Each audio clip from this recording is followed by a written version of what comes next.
ఎందుకంటే ప్రభుత్వం పట్టించుకోవాలి. ఓకే. ఇప్పుడు మనకున్న చట్టాలు, సుప్రీంకోర్టు ఆదేశాలు పాటించవలసిన బాధ్యత ప్రభుత్వం అన్నది.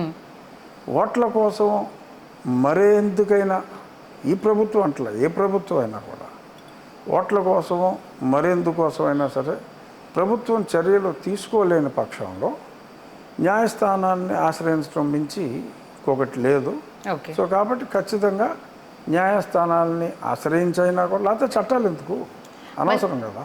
మీరు చేసేది మంచి ఆలోచనే సార్, కాదని అనట్లా. అంటే మనం తీసేసే ముందు వాళ్ళకు నోటీసులు ఇవ్వడం కావచ్చు, దీనికి మీరన్నా పర్మిషన్ తీసుకున్నారని అడగడం కావచ్చు, మీరన్నా చట్టము న్యాయపరంగానే దాన్ని ఇంప్లిమెంటేషన్ చేశారా, లేకపోతే డైరెక్ట్గా వెళ్ళేసి తీసేసారా? అదే ఇప్పుడు నేను ముందే మీకు స్పష్టంగా చెప్పా, పర్మిషన్ ఇవ్వటానికే లేదు అని అన్నప్పుడు ఇంకా పర్మిషన్ తీసుకుంటూ అక్కడ వస్తుంది.